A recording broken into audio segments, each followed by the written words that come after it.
तर नमस्कार मंडळी, माझ्या ब्लॉगमध्ये तुमचं स्वागत आहे. सकाळी उठून बघतो तर काय मोबाईलमध्ये चार्जिंग खूपच जास्त कमी होती आणि भावाने गरम गरम मस्तपैकी भगर बनवलेली. मग काय मंडळी, मी गेलो फटाफट फ्रेश व्हायला. मस्तपैकी फ्रेश झाल्यानंतर मी घेतली दही चपाती आणि भगर. खाऊन झाल्यानंतर मी आलो आमच्या मावशीकडे टीव्ही बघण्यासाठी. घरी खूपच जास्त बोर होत होतं. आल्यावर मला जुना पिक्चर बघायची खूपच जास्त इच्छा होत होती. मग काय मी धडकन पिक्चर लावला.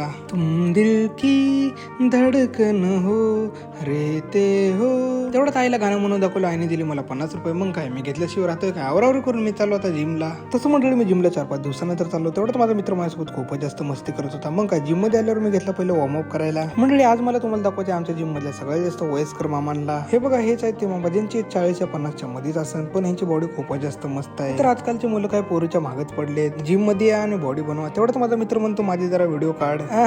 कशी माझ्या मित्राची बॉडी झनकार ना, खतरनाक. आता थांबा माझी दाखवतो. माझी तर बॉडी सध्या नाहीये, पण नंतर नक्कीच बनन. जिम वर जाताना मला घ्यायची होती पपई. मग काय पपई घेऊन घरी जात होतो, तेवढं तिकडे रस्त्याचं काम चालू होतं. हा रस्ता जवळपास 1 महिन्यापूर्वीच बनलेला नाही. हे लोकांनी वापस तोडला. तुम्ही माझ्या मागच्या ब्लॉग मध्ये बघू शकता. इकडे रस्त्याचं काम चालू होतं. थोड्याच होतं तर बनवलाच कशाला. घरी आल्यावर बघतो तर काय पपई तर सगळी कच्ची निघाली. मला असला घाण राग येत होता ना, असं वाटतं 2-4 शिव्या देऊ, पण काय करू, घरी असं वाटत होतं पपई घेऊन त्याच्या तोंडावरच मारू. मग काय आई म्हणली तुझे काय डोळे फुटलेले, तू पण बघून घेऊन यायची ना. पपई ठेवली बाजूला आणि मी घेतले पीनट बटर खायला. तसं माझ्याकडे ऑप्शन मध्ये बक्कळ काय होते, पण मला खूपच जास्त कंटाळा आलता. जाऊ दे म्हणलं आज पीनट बटरवरच भागू. तर मंडळी रात्रीच्या बदल्यात 9:45 मला आज कामावर जायला खूपच लेट झालं. कधी कधी जेवणामुळे लेट होतंय. कामावर आल्यावर घेतलं मी काम करायला. सगळ्यात पहिला आम्ही आलो टेरेसवर राऊंड मारायला. समोर जे बघताय माझ्या मागे लाईट चमकते, ते कॉल सेंटर आहे. रात्रभर लोक तिथं काम करत असतात. कॉल सेंटर म्हणजे तुम्हाला माहितीच असेल, मच तेवढ्यात म्हणलं आपलं काम करून घेऊ. तर मंडळी आजचा ब्लॉग आवडला असेल तर लाईक करा, सबस्क्राईब करा. भेटूया नेक्स्ट ब्लॉग मध्ये. शुभरात्री.